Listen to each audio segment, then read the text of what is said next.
Good morning world! Welcome again to our online preaching.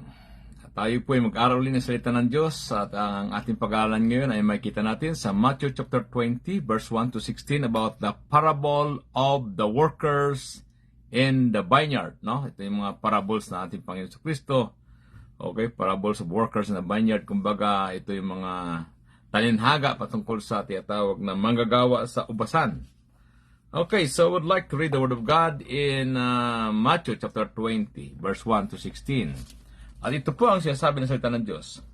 For the kingdom of heaven is like a landowner who went out early in the morning to hire laborers for his vineyard.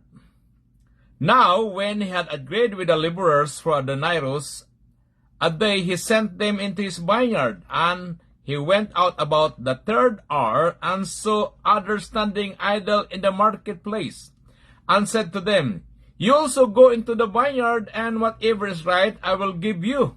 So they went again. He went out about the 6th and the 9th hour, and did likewise. Okay.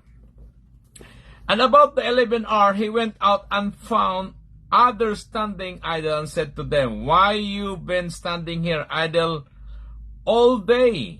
They said to him, Because no one hired us. He said to them, You also go into the vineyard, and whatever is right you will receive.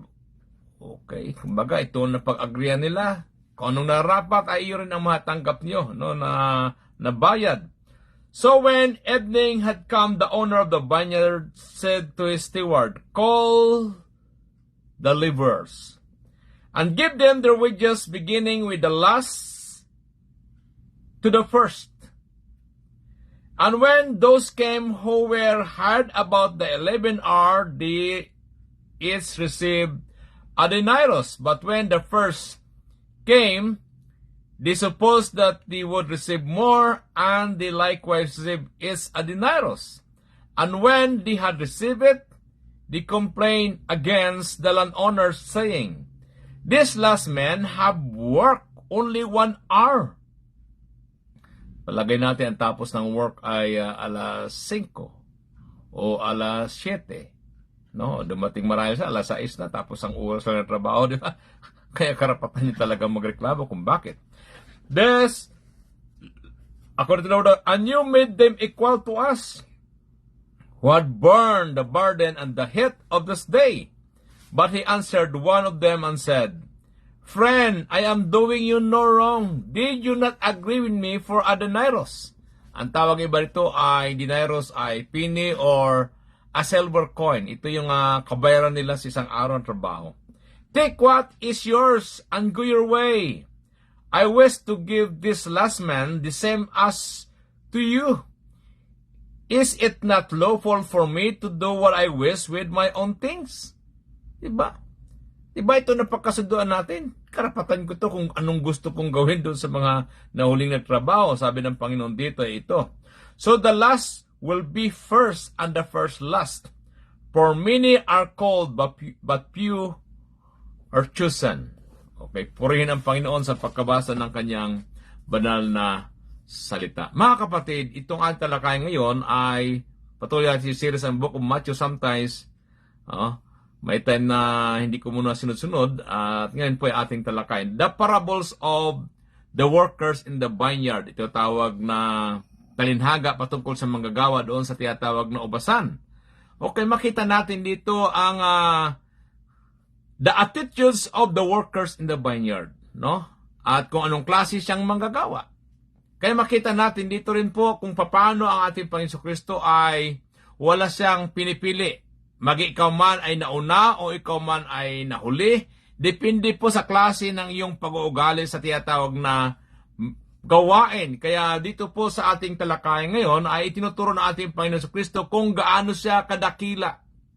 Kaya tawag na pagiging grace, kumbaga pagiging mabiyaya siya sa lahat ng mga manggagawa. Maaring ang iba tinawag nung maliit pa, ang iba ay in early age, middle age, ang iba ay yung tinatawag na nagkaedad na, no? Purihin ang Panginoon. Kaya una na makita natin dito na nais ipabot ng Panginoon, the Lord provide works for men. Sa verse 1 to 7, ang sabi ng Panginoon, maaga pa lamang ang Panginoon ay naghahanap na ng mga manggagawa doon sa kanyang tinatawag na ubasan. Noong unang panahon, pag tinatawag na ubasan, maaaring nagkatrabaho sa mga grapes, okay, nagpapainit, ang iba ay ginigiling ito, ginagawang wine, at napakainit talaga mga kapatid. Hindi po madaling magtrabaho dito, no, sa init na araw pag summer mga kapatid, no. Kaya po, una, makita natin muna dito yung mga simbolo ng mga words ito. The great landowner ay walang iba po kung ating ikumpara ito. It talks about our God. Yo?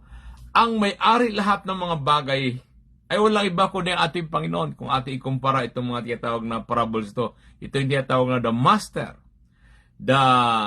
the creator, the owner of everything. Lahat mga kapatid ay walang iba naman na may-ari kundi ang Panginoon. Kaya ito po ay simbolo ng tinatawag na, sabi ito, landowner.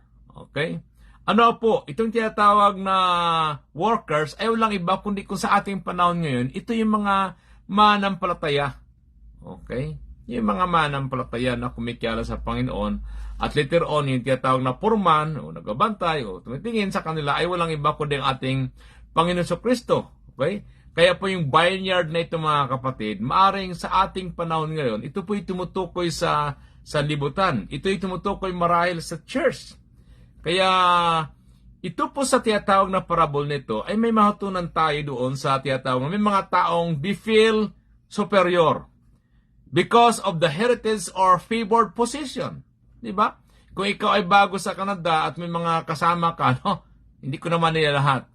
Halimbawa, ikaw ay bago sa trabaho ngayon, may mga tao na alam na nila lahat. Kumbaga, they feel superior na kung ikaw bago, parang ikaw yung utusan. Di ba? Naranasan nyo na ba yun? Na kung kayo nagkatrabaho, dahil kayo bago, parang ikaw yung utus-utusan ng mga tao doon. Di ba? At may mga tao naman na, no? Dahil sa tagal nila, ay parang tinatamad na magtrabaho. Di ba? Dahil superior na, parang sa buhay manampalataya.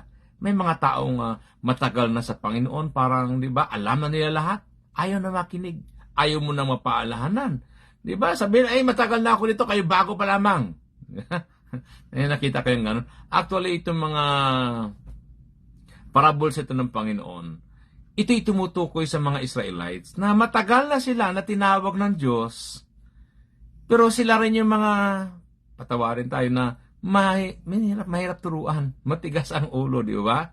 Kaya po mga kapatid, salamat na lamang dahil ang Panginoon ay hindi tinitingnan yung edad mo pag ikaw'y tinawag ng Lord. Ito pong pagtuturong ito ay emphasizing a right attitude in service. Okay? At ito rin po ay nagpapakita kung gaano ka-generous ang ating Panginoon. Kaya nga po ang sabi ng Word of God, no? It is God who goes out to seek and call men to work. Di ba?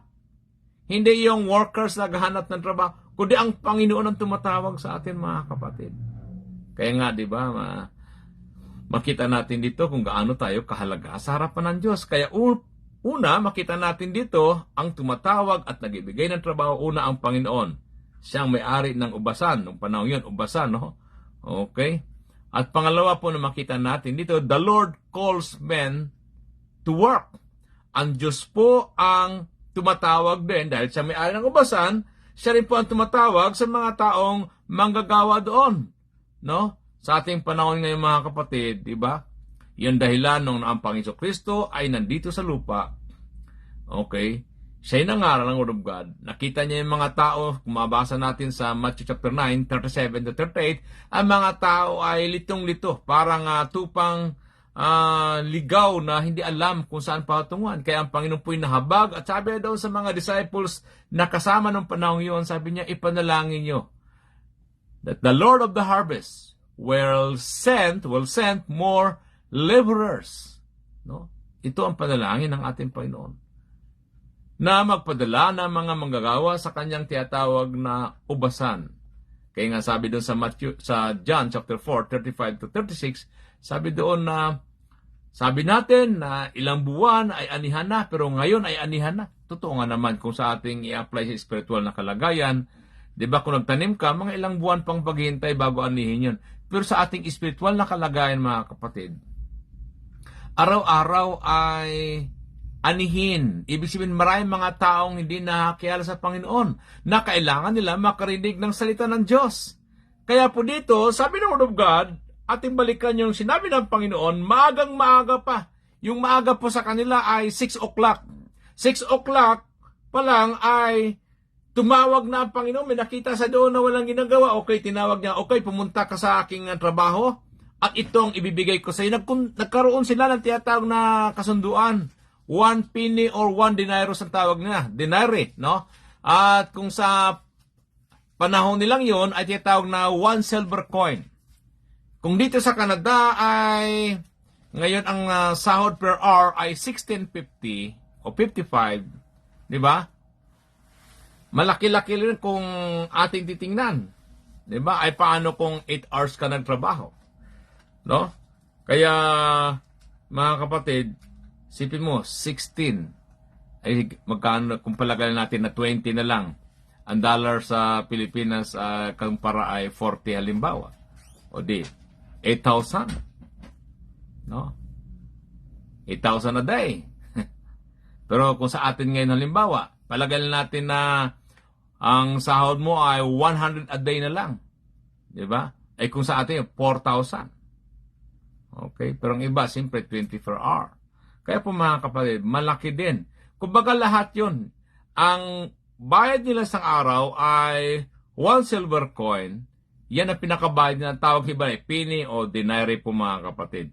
And then, maaga pa lamang, may nakakita sa mga gawa, okay, ito yung kasunduan natin, bibigyan kita ng tamang upa para sa iyo. At pangalawa po, nung siya naglakad-lakad, after 3 hours, nakakita uli siya.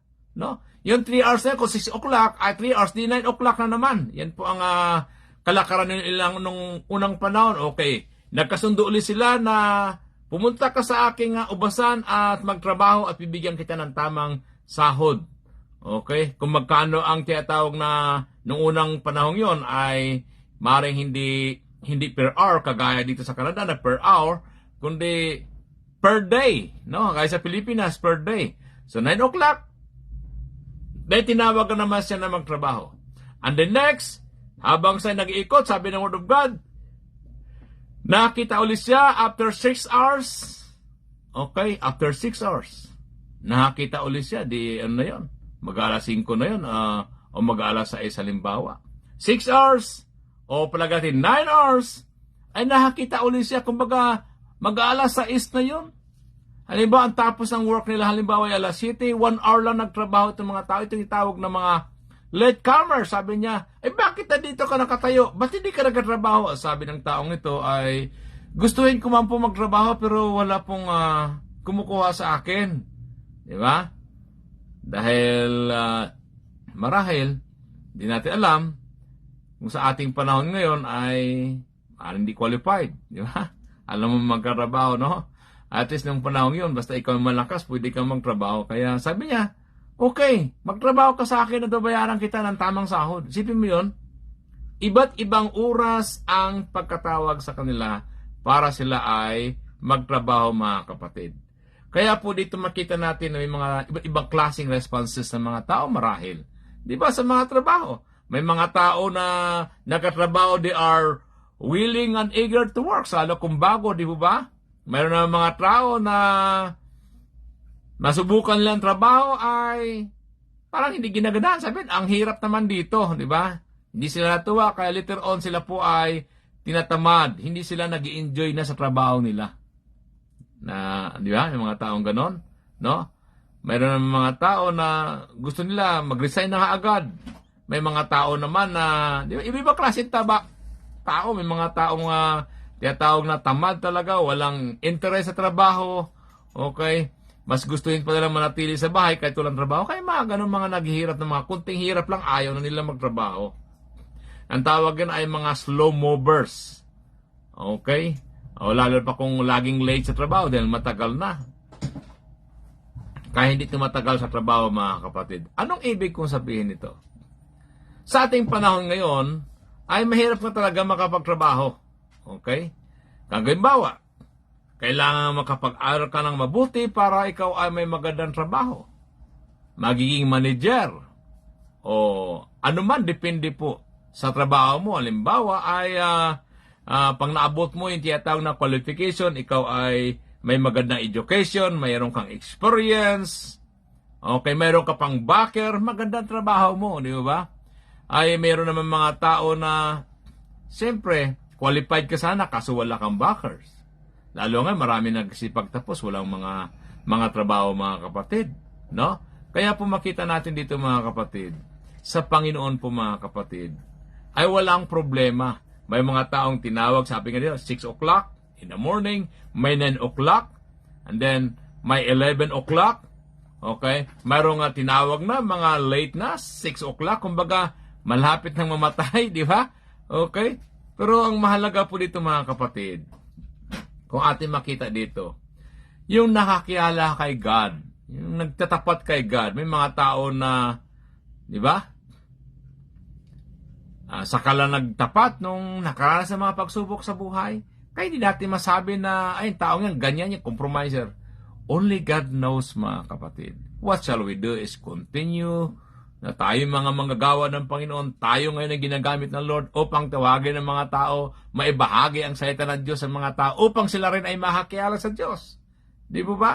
Sabi ko nga, bakit ako'y matanda na nung tinawag? Ako ay nakakilala sa Panginoon, although kilala ko ang Panginoon sa kasaysayan, pero hindi ko siya naranasan. Tinawag ko mga 21 years old na.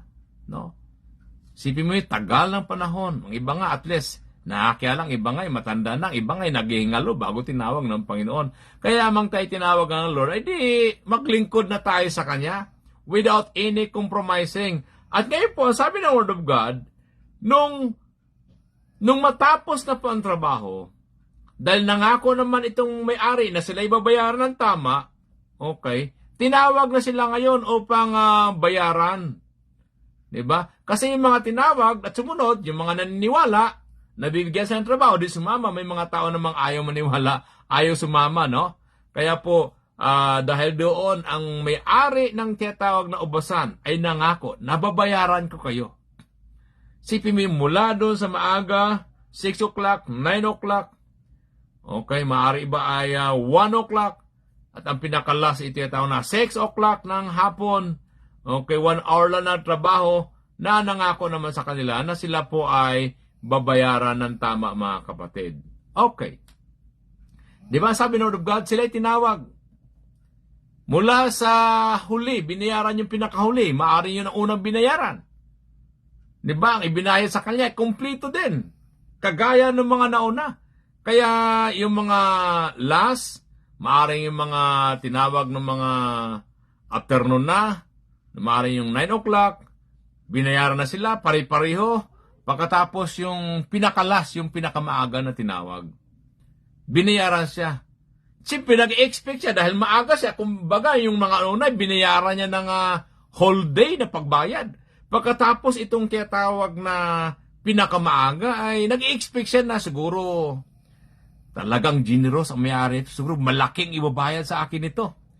Pero mga kapatid, nung binayaran siya, nagulat siya at nalungkot siya. Bakit naman ito lang ang ibinayad mo sa akin? Kaya pangatlo po sa ating point sa the Lord justice will reign in paying what He has promised. Anong ibig sabihin ito mga kapatid? Makita natin dito, no? Itong taong ito na, di ba nagkasundo naman sila, nababayaran kita 1 penny a day, or 1 denarii, or 1 silver coin a day. Ba't ka nagreklamo? Ay tama naman yung kasunduan natin. Kaya sabi ng Panginoon, bakit ka nagreklamo? Dahil ito po mga kapatid, dahil sa nainggit siya, dahil sa naghirap siya sa trabaho, dahil nauna siya, tinitingnan niya itong mga nahuli na dapat ang matanggap ng mga taong ito ay mas mababa kaysa akin. Anong attitudes mayroon itong nauna na ito?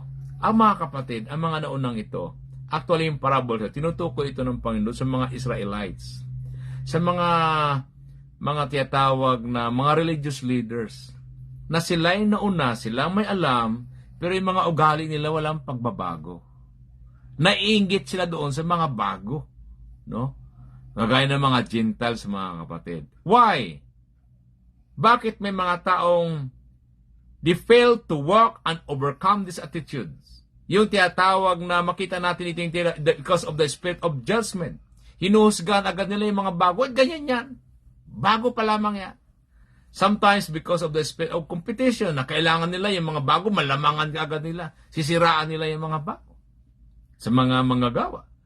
At ano po ang ating makita nito mga kapatid? Because of the spirit of rebellion. No? Nag-rebelde siya. Bakit? Bakit pareho ang ibinahayad mo sa amin? Ako'y maaga pang nagpainit dito. Sobrang init ng araw. Pagkatapos, itong mga nahuling ito ay kagaya ng ibinayad mo sa akin. Kaya may mga taong ganun mga kapatid. No? Bakit kaya ganun? Di ba? Na siya ay nagreklamo sa kanyang amo, kumbaga makita natin yung pagiging selfish niya, yung pagiging complaining niya, no? Bakit? Because of the spirit of comparison. Kinukumpara niya yung kanyang sarili sa iba. Na ako'y matagal na, bakit? Ito lang ang aking matanggap na sahod? Anong ginawa niya? Criticize niya yung may-ari.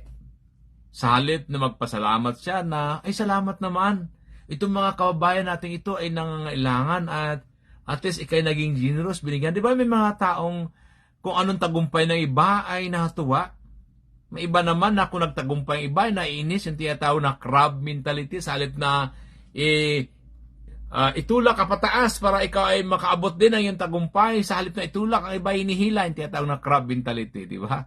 Minsan nakakalungkot. Yun ang sabi minsan sa atin ng mga Pilipino. Pero hindi, naniwala ko sa mga Kristiyano ay hindi ganun pang ugali ng mga Kristiyano. Ang mga Kristiyano gusto ay lahat ng tao ay makakilala, ang bawat isa ay maturuan, ang bawat isa ay makapaglingkod sa Diyos. Pero nakakalungkot itong tinatawag na first worker. Sabi sa kanya nung may-ari, bakit? Tinaya ba kita? Di ba yan ang ating napagkasunduan? No? Na magtrabaho ka pagkatapos ito yung magiging sahod mo? Bakit? Naiinggit ka sa iba dahil binigyan ko sila ng tama? Karapatan ko yun, sabi sa kanya. Ako ang may-ari. Nagiging generous ako doon sa iba dahil maaring naaawa siya. Di ba yan naman ang ating napagkasunduan? Nainis ka sa akin dahil ako'y nagiging generous sa iba. Di ba mga kapatid? May mga taong ganon. Di ba? Na sa halip, na matuwa, na pinagpalang iba ay nainis. Bago lang ito, pinagpalang na agad. Ay, depende yun kung paano siya nagilingkod sa Panginoon. Kaya po makita natin yung reward ng Panginoon. It is not based doon sa tinatawag na, siyempre, energy, kundi based doon sa grace ng Panginoon, sa justice ng Panginoon, yung concern ng Panginoon, yung pag-ibig ng Diyos sa atin. Iba yung pananaw ng tao, iba yung pananaw ng Lord kung paano siya nag-bless mga kapatid. Kaya nga sabi ng Panginoon sa kanyang verse dito sa Matthew 20:16 na malaking aral sa atin. Sabi ng Panginoon, so the last will be first, and the first last, for many are called but few are chosen. Maraming mga taong yung tinawag ng Diyos, pero naging tamad naman sa paglilingkod sa Panginoon. Itong nahuling ito, masipag sa paglilingkod sa Diyos, kaya binigyan din siya ng reward o blessing na kagaya ng mga taong nauna. Di po ba? Anong ibig sabihin ito mga kapatid? Okay. Maaaring itong kwentong ito, it talks about the Israelites and the Gentiles. Yung Israelites ay una silang binigyan ng pagpapala ng Diyos, tinawag sila ng Diyos. Okay? Sipin mo, tinawag sila ng Panginoon, chosen people sila ng Panginoon. Pero nung ang Panginoon ay nandito nangaral, ito yung mga taong ito nag-reject sa pangaral ng Panginoon. Ito yung mga taong hindi kinikilala si Jesus Christ na Messiah. Hanggang ngayon mga kapatid. Marami sa mga Jewish people na hindi kumikilala kay Kristo bilang Messiah. Naghihintay pa sila ng ibang Messiah. Kaya pagdating na Antichrist, akala nila yun na yung Messiah na tutulong sa kanila mga kapatid. Kaya marami sa mga Jewish people ang madadaya mga kapatid. Magkakaroon lamang na maraming revival o kaligtasan after na mga Kristiyano ay makuha ng Panginoon na rapture. Darating ang Panginoon, kukunin niya yung mga tapat na nagilingkod sa Kanya. At yung mga maiwan na yun, daranas ng matinding kapigatian. Great tribulation mga kapatid. Doon lamang nila ma-realize. Okay? Ang kanilang pagkakamali. Na doon lamang sila kikilala kay Kristo bilang Messiah. Bakit? Dahil doon sa Great Tribulation, magpapadala ang Panginoon ng tiyatawag na witnesses. May to witness. Pagkatapos mayroon pang mangaral. Okay? Ito yung mga pinili ng Panginoon na bawat tribo ay kumuha siya ng 12,000 every tribes. Sipin mo yun, 144,000 around the world. Ito yung mangaral upang itong mga Jewish people na ito ay makakiala sa Panginoon. Yes, nakakiala sila sa Panginoon, mga kapatid. Sipin mo, hintayin pa nila yon. Sa tagal pa nun, we don't know. Bago mangyari yon, ay kukunin muna tayo ng Panginoon. Kaya mapalad tayo, mga kapatid, ng mga hintil ang tawag natin. Pag hindi ka Hudyo, ang tawag sa'yo ay Gentiles, no? Tayo tinawag ng Panginoon, mga kapatid. Kaya pwede natin may apply ito sa church. May mga taong matagal na sa church. Tinatamad na maglingkod sa Panginoon kasi isip nila, Pastor, mula pa noon marami na kaming alam. Papunta pa lang kayo, pabalik na kami. Naalala ko pa na ako po ay bagong dalawa simbahan. Sabi niya, ba't kayo hindi nakaanong nagsisimba at di kayo naglilingkod sa Panginoon? Ay nako, marami na kaming naranasan. Papunta pa lang kayo, pabalik na kami. Kaya sila po ay nangihina, mga kapatid. Salit na maging aktibo sila, kaya pwede rin na mangyari sa atin, mga kapatid. Yung mga taong nagprofess, naglingkod sa Panginoon, okay, but fail, okay, sa kanilang mga buhay. Makita natin ito. Nauna nga sila, but failed to worship Christ faithfully as the late workers. Ikumpara natin. Nauna nga sila, pero ang kanilang pagsamba sa Diyos ay hindi kagaya ng mga taong nahuling ito, ng mga Gentiles kagaya natin. And then makita natin, they failed to grow in the knowledge of Christ as the later workers. Hindi sila lumago, hindi kagaya ng mga nahuling manggagawa. Nahuli nga siya, pero matindi naman ang kanyang ginawa sa gawain ng Panginoon. Nauna nga siya, pero ikumpara mo doon sa mga nahuli, mas nahigitan pa yung nauna. Hindi po ba? Ano po? They failed to study the Word of God as the late workers kung sa ating ngayon. Nahuli nga itong manampalataya, mabilis lumago, nabigyan siya ng gawain ng Panginoon, ginagamit siya ng Diyos, kaysa mga taong nauna nga, pero compromiser at hindi naglingkod sa Diyos. Di ba nakakalungkot at nakakatakot? They failed to pray the Lord, unlike these workers na nahuli. They failed to use their gifts faithfully sa gawain ng Panginoon. Gifted ka sila. Marami nga silang alam, pero ang problema, hindi nila gagamit ang kanilang kakayanan sa Panginoon. Di ba nakakalungkot yun? They fail to respond kindly to the late workers. Di ba kung napansin nyo, yung mga naunang manggagawa, pag ikaw'y bago, iba yung pananaw sa'yo. Sabi niya, bago pa lang ito, pero nagkapasikat na. Siyempre bago, gusto talaga siyempre gumagawa siyang mabuti dahil para ma-regular siya, di ba? No? Kaya po nito, mga kapatid. They failed to serve the Lord faithfully as the late workers. Yung mga nauna, di ba? Sa halit na sila ay naging gabay, sila yung compromiser, naging matigas ang ulo ng mga Jewish people na ito. No? Mapalad tayo ng mga Gentiles, mga kapatid. Amen? Na kahit huli lamang tayo, ay tayo tinawag ng Lord at maglingkod sa Kanya. O kung sa ating spiritual na kalagayan, kahit matanda ka na nakakilala sa Panginoon, ang mahalaga nagtatapat ka sa Panginoon. Itong mga nauna na ito, sabi nga, they fail to wait faithfully the return of Christ. Hindi agaya ng late workers. Simply, huli na nga lang sila, talaga nagsumikap sila. No? Kaya mga kapatid, hindi mahalaga kung kailan ka nakakilala sa Panginoon. Maaring bata ka pa, o maaring sa middle age, o maaring may edad ka na. Ang mahalaga sa ating panahon ngayon, mga kapatid, na magtapat tayo sa paglilingkod sa Panginoon. Amen. Malapit na pong dumating ang ating Panginoon. Okay? Kaya lahat tayo po ay makakatanggap ng gantimpala ayon sa ating mga ginawa. Yung kaligtasan, nandiyan na yan. Hindi natin pinagkatrabahoan ang kaligtasan. Kaya tayo naglilingkod sa Diyos. It is the result that we are saved. Hindi tayo nagkatrabaho para maligtas. Nagkatrabaho tayo o naglilingkod sa Panginoon. Sapagkat ligtas na tayo eh. Yung ating trabaho ngayon ay bunga ito ng pag-ibig ng Diyos sa atin at ito rin pag-ibig natin sa Panginoon na nais nating maipakita sa Lord yung ginawa niya sa ating mga buhay. Di ba, mga kapatid? Kaya po, kung nagkatrabaho ka ngayon, Sabi nga, your labor in the Lord is not in vain. Na hindi nahasayang yung kapatid. May reward ka ayon sa iyong mga ginawa. Ligtas ka na. Diba? Pero yung ating ginagawa ngayon, amen, bilang mga nagilingkod sa Diyos, gusto ng Lord na tayo masumpungan niya tayo na nagkatapat sa Diyos. Ang tanong ko ngayong umaga, anong klaseng manggagawa ka? Amen? Maging ikaw man ay huli, kung ikaw may nagtapat sa Diyos, di ba? May gantimpala ka rin na kagaya ng mga taong nauna. No? Kaya sa oras ito ay panalangin natin na tulungan tayo ng Diyos na maging tapat sa Kanya. Mga kapatid, we pray na huli na nga tayo, pagkatapos magpahuli pa tayo, wag naman. No? Kasi pagkatawag na pagdating ng Panginoon, mga kapatid, lahat tayo kukunin ng Panginoon, yung kukunin niya yung mga taong nagsipagtapat sa Kanya. Tapat na manggagawa. Yun yung tinatawag na reward. May reward na matanggap natin na kasalukuyan. May reward tayo, yung joy natin, yung fellowship with God natin, yung peace, yung blessing natin. Temporal reward yun. Pero meron pang tinatawag na eternal reward. Ito yung tinatawag na eternal life na inilaan ng Lord sa mga nagsisampalataya sa Kanya. Amen. Kaya po mga kapatid, talagang sikapin natin na matanggap at makamtan natin ito sa pamamagitan ng patuloy at pagkatapat natin na paglingkod sa Diyos. Ang Panginoon, anytime, darating siya. At yung mga sinabi sa Biblia, talagang nangyayari na mo, mga kapatid.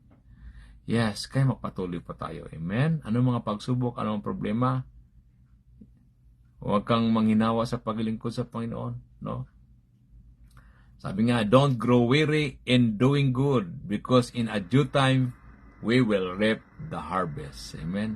Tayo nga anin niya mga kapatid. Kaya magpatuloy ka. Kung ikaw may nakaranas ng panghihina, bilang manggagawa at gumagawa at naglilingkod sa Panginoon, magpatuloy ka. Magpakalakas ka. Amen? Dahil yung reward mo ay naghihintay na sa'yo. Sabi ng Panginoon doon sa Revelation chapter 22 verse 12, I am coming soon and the reward is in me. Is in my hands, sabi ng Panginoon. Hawak-hawak niya ng reward na ibibigay sa mga nagsisipak-tapat sa Kanya. Sabi nga doon sa Revelation chapter 2 verse 10, be faithful unto death, and the Lord will give you the crown of life. Amen. Sabi sa James 1:12, blessed is the man who endured temptation or trial after when he is tried, he received the crown of life. Amen. Tayo makakatanggap ng korona ng buhay na inilaan ng Diyos sa atin. Amen. Kahit huli man tayo mga kapatid. Kaya nga sabi ng Panginoon, many are called but few are chosen. Tinawag nga sila pero binawaliwala nila tawag sa kanilang Panginoon. Kaya may mga nahuli na siyang mauna at may nauna nahuli. Bakit? Ay nahuli sila kasi hindi na sila nagpatuloy. Kaya tayo po mga kapatid, magpatuloy tayo. Amen? Tayo ay manalangin. Dakila pa ng Diyos, nagkapasalamat kami sa mga paalala mo sa amin. Ngayong umaga, Panginoon, tulungan niyo po kami, O God, na magiging tapat ng mga manggagawa mo sa iyong ubasan. Ano man po, Panginoon. Yes, O God, tulungan mo palakasin kami, Panginoon, na sa mga ubasang ito, Panginoon, ginagawa namin, ay maging masaya lagi kami, Panginoon. Dahil ang kasayahang ito ay galing sa iyo, Panginoon, sapagkat alam namin na wala pa man yung hinihintay namin na final reward ngayon pa lamang, O God, ay may temporal reward na kami, yung joy, peace, blessing, yes, O God, ay mayroon na kaming naranasan namin, O God. Kaya, Lord, nagkapakita na you are a generous God, Panginoon. Yes, O God, hindi sa tagal o bago ng pagkatawag mo, binagbibigay ka ng gantimpala, kundi lahat, Panginoon, walang edad, ay tinatawag mo po, Panginoon, na maging manggagawa mo. Ang dalangin lagi namin ay tulungan niyo po kami na maging malakas lagi at magtapat, Panginoon. Kung dumarating man sa amin ng mga panghihina, palakasin mo kami, Panginoon. Yes, O God, na makapagpatuloy sa pagiling ko sa iyo. Lord, i-bless mo po, Lord, ang mga kapatid namin na kasama namin ngayon online. Yes, O God, ang mga pagsubok sa kanila, Panginoon, Lord, tulungan mo sila, palakasin mo sila. Ang mga pangailangan nila, Panginoon, we pray for your abundant blessing na siyang sumasa kanila. Kung may sakit man sila, Panginoon, we pray for complete healing from head to foot, Panginoon. Lord, nakikita mo ang kanilang kalagayan. Salamat, O God, we pray na mga salitang ito. Magpapaalala sa amin, O God, na ano man mga sinimulan mo sa amin, ito'y tatapusin mo hanggang sa ikaw ay dumating, Panginoon. Kaya, Lord, bless mo po, Panginoon, ang buong BCI family, Victory City Church International, maging sa London, sa Pilipinas, at dito, Panginoon, sa Canada, ng mga kamanggagawa namin at lahat ng mga viewers namin ngayon, Lord, bless mo sila, Panginoon, anong po mga Panginoon. At sino po na makarinig na yung mga mensahe at paalala na sila'y muling mapalakas, Panginoon. Na huwag silang magsawa sa paglilingkod sa iyo, Panginoon, because their labor is not in vain according to your word, Panginoon. Kaya Lord, bless mo ang bawat isa amin. Ingatan mo kami, proteksyonan mo kami ng iyong kapangyarihan at palain mo mga kasama namin ngayon. Salamat po, dakilang Diyos, sa mga paalang ito. Sa iyo po ang mapuwit pa. Salamat sa matay sa pangalan ni Jesus na ang tagapagligtas. Amen. God bless you mga kapatid at maraming salamat sa inyong oras at panahon na sumama sa pakikinig ng salita ng Diyos na kahit sa ilang minuto tayo po ay napapaalahanan ng Panginoon. Amen. Na ang iyong mga pagpapagal, ang iyong paglilingkod ay mayroong blessing na naghihintay. Kaya po magpatuloy tayo hanggang sa dumating ang ating Panginoon. God bless you all po at huwag natin kalimutan na sa Diyos po ay walang imposible. At sa ngalan po ng Victorious City Church, ito pang yung lingkod, Arnel Galang, pagpalain kayo ng Panginoon. Salamat po. To God be the glory.